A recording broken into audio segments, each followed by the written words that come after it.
Greetings, I'm Laura Puccia Valtorta. Welcome to a new episode of my podcast, B is for Bisexual. We're at Season 3, Episode 2, a story entitled Apparition Returns.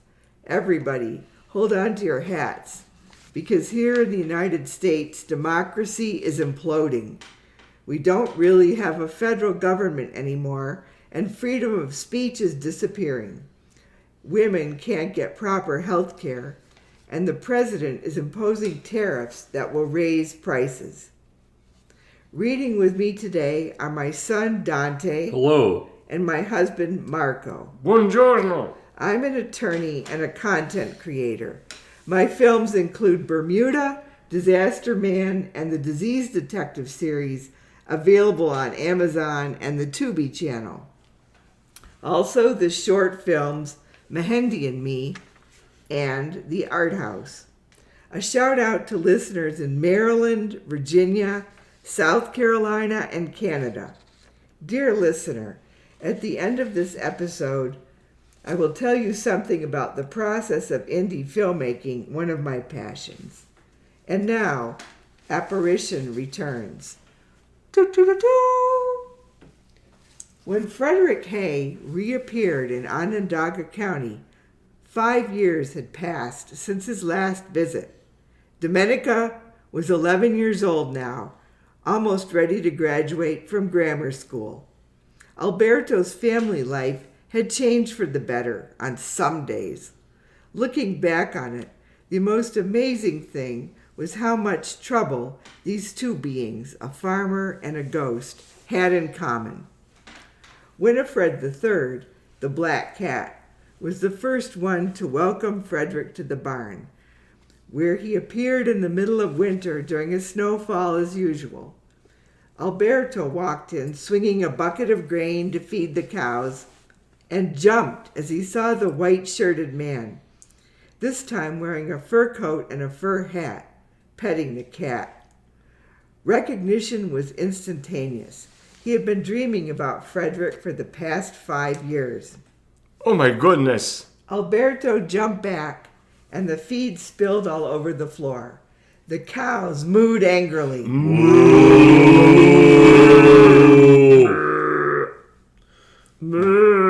Okay, stop. Greetings. On my way back from Canada, said Frederick. It was getting mighty cold up there, a sight too cold. You scared me, said Alberto hesitantly. By this time, he and his daughter Domenica had done research and discovered that the graves out back were for two of Frederick's family members, Tabitha and Lavinia, and both had died in the 1850s. It was true, what Frederick claimed. He had built the old farmhouse for the Scott family almost 200 years ago. Some letters from the Scott family proved it. You feeling all right? Oh yes, said Alberto. I remember when you passed through here before. You told me you built that whole house I live in.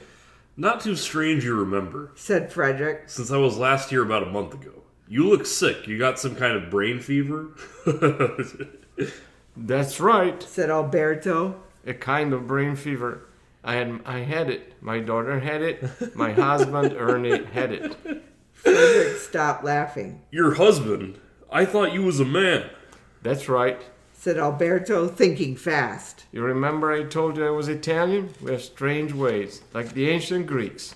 Alberto remembered that Frederick had studied classical languages in school. Frederick looked down at the cat, Winifred, who was purring and rubbing up against his leg. I make it a habit to mind my own business. As usual, life was sticky, and Alberto hesitated about inviting Frederick inside to stay. Domenica would be there for the rest of the weekend. Ernie got off work around 4 p.m. When Domenica was a little child, she could see Frederick like he was alive. Maybe her mind had changed as she got older. What about Ernie? How would the love of his life, always suspicious, react to seeing him converse with an empty room? As usual, Frederick's favorite pastime was talking. As he followed Alberto into the house, he went on and on about life in Canada, how the people were so much friendlier and had that dry English sense of humor, how they were too polite to talk about him being black, and maybe they didn't care anyway, how the weather in Ontario was terrible, but maybe he could withstand the snow in exchange for a more intelligent society without slavery. Yeah, Alberto said when Frederick paused for breath. Americans are bad. Well, perhaps not bad. Said Frederick. A cheese is bad. A dog can turn bad. More like stubborn and unchangeable, like ticks and tombstones. Alberto swallowed, thinking about the tombstones in his own backyard and how he really didn't want Frederick to see them. Reminders of the deaths of his family members. Surely that was something difficult to survive. He himself had wept like a baby when his favorite Holstein, Betty, had died, and Betty was a cow. They arrived at the door to the farmhouse kitchen. You want something to eat? I'm making tuna casserole for the family.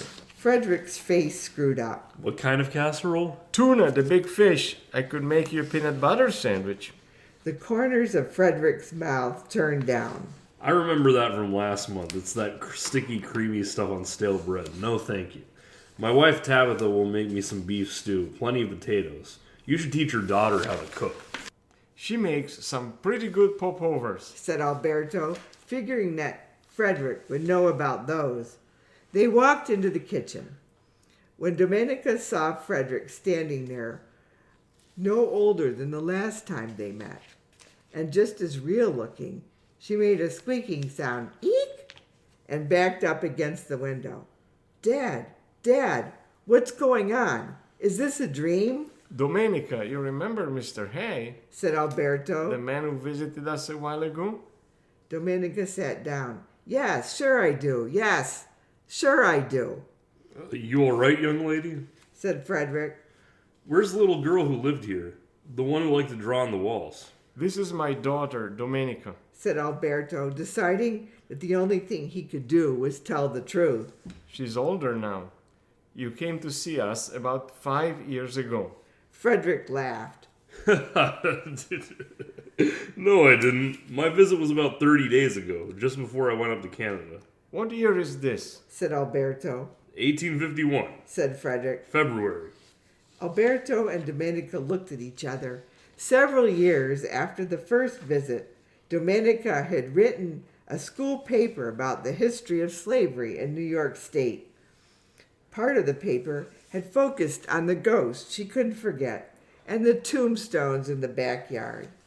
Frederick Hay was born in Syracuse, New York in 1820, the son of Lavinia Smith and Arthur Hay, who had escaped from a plantation in Virginia. Frederick became a farmer and a carpenter. When the Fugitive Slave Act became law in September 1850, Frederick decided to move his family to Canada to avoid the criminals who were capturing black people at random and selling them down south to plantation owners. His wife and daughter died on the journey to Canada. Domenica stared at Frederick. Mr. Hay, do you believe in ghosts? Well, sometimes, said Frederick. My mother-in-law, who was born in Africa, comes to visit us all the time. That is unpleasant. She always criticizes the cooking and how I store the hay, my daughter's sewing. Well, said Alberto, we think that you might be a ghost because for us this is 2025. 2025 what? The year 2025. We're in Onondaga County, New York, at the Scott farmhouse you built, now called Castello Castro, and the dictator has taken over the United States. Oh, that's funny. We are not joking, Mr. Hay. Domenica grabbed her father's hand. My dad and I are wondering what to think about you. Is this a crazy house now? Have they turned the Scott farmhouse into a crazy asylum? You say you were married to a man and this is the year 2025? Domenica pointed to the calendar on the refrigerator that said February 2025. Okay, you are both tricking me. This is a family of witches. Frederick headed for the door. No, Said Alberto. stop. We can show you something in the yard that might convince you. Domenica placed her hands on her head.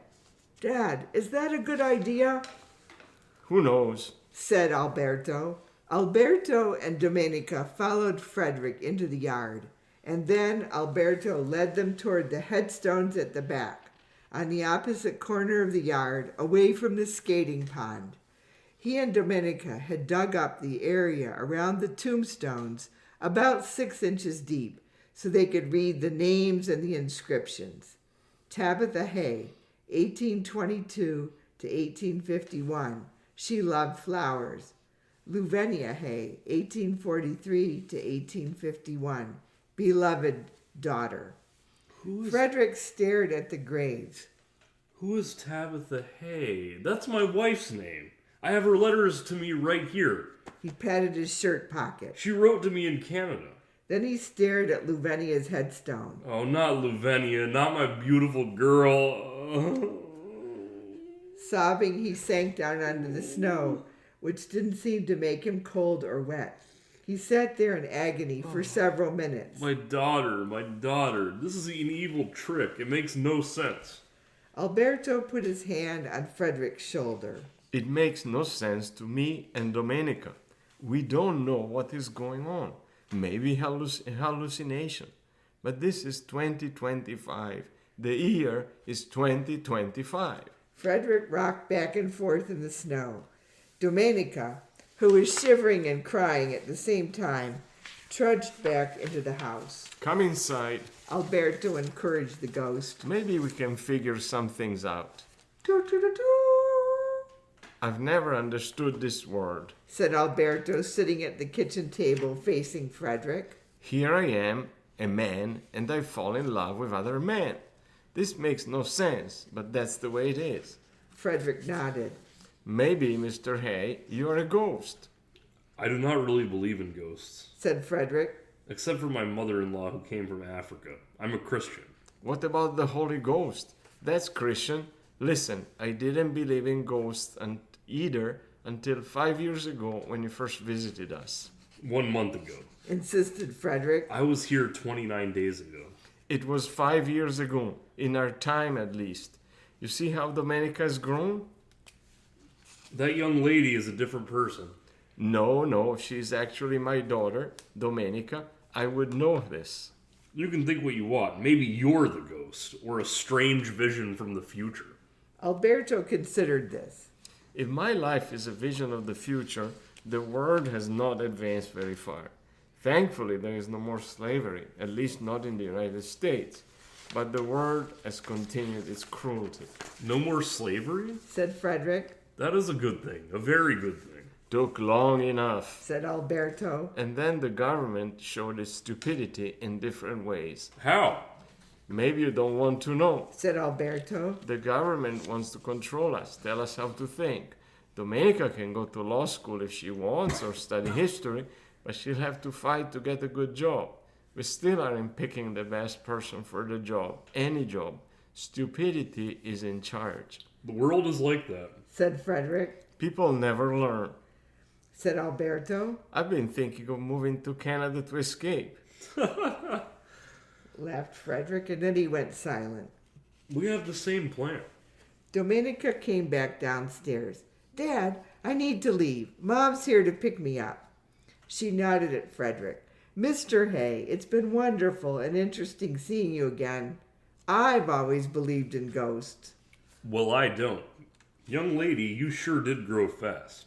Domenica walked into the snow and got into her mother's car. Alberto and Frederick sat in silence. My husband, Ernie, is coming home soon. Said Alberto. He won't understand any of this. I don't understand any of this. Said Frederick. The word is complicated. At 4:15 p.m., Ernie bustled into the house. He was a short, stocky man with a mustache, straight black hair, and thick legs. He wore a woodsman chic red plaid coat. Next to him, Alberto's clothes looked plain. I'm home, Ernie announced unnecessarily. Who's this? Nice fur coat, This is my friend, Frederick Hay. said Alberto, who had decided to play it cool. He stopped here on his way back from Canada. The year's 1851. Said Frederick, his arms crossed. 1851. Ernie stared at Frederick. What is that, 1851? Some new men's club? Not a club. Said Frederick. Ernie scowled. Listen, Ern, Said Alberto. Frederick is a ghost, a real ghost. You won't understand the situation. Just go upstairs and take a nap or something. Ernie made a crazy sign, circling his ear with one finger. You've talked about this guy before, Frederick Straw or whatever. Why don't you just admit you're cheating on me instead of inventing some cockamamie story? I'm going out to the Irish pub for a burger. See you later, both of you.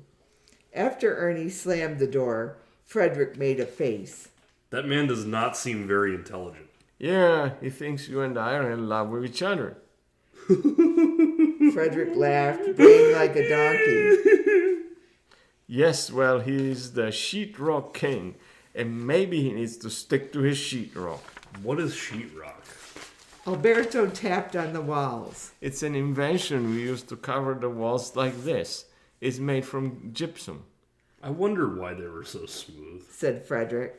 But it's still cold in here, and where's the fire? If this really is the year 2025, I can't see how you've made much progress. There are vaccines. Said Alberto. Kids don't die as much. Frederick considered this. That is a good invention. Many kids die every winter. I started out with 4 children. His eyes grew sad. Not so much dying anymore. Said Alberto. Less sadness. Frederick stood up and patted Alberto on the shoulder. When I walk out that door, I will be on my way home to Tabitha, and the food will be good there. She's a good woman.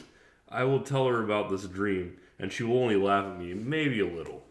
Tabitha sounds like a good person to have by your side. Frederick opened the door. In 30 days, I'll come back here, and maybe you will be the old man. I hope you do that. Said Alberto. After Frederick left, Alberto Googled the Fugitive Slave Act of 1850 and how it had disrupted the lives of so many people.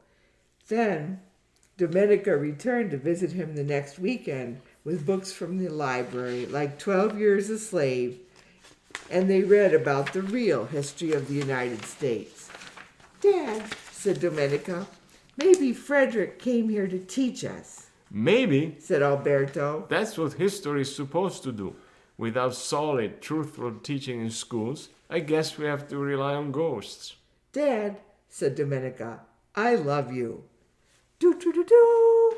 And that's the end of our story, Apparition Returns, continuing the story of Alberto, Domenica, and the ghost Frederick Hay.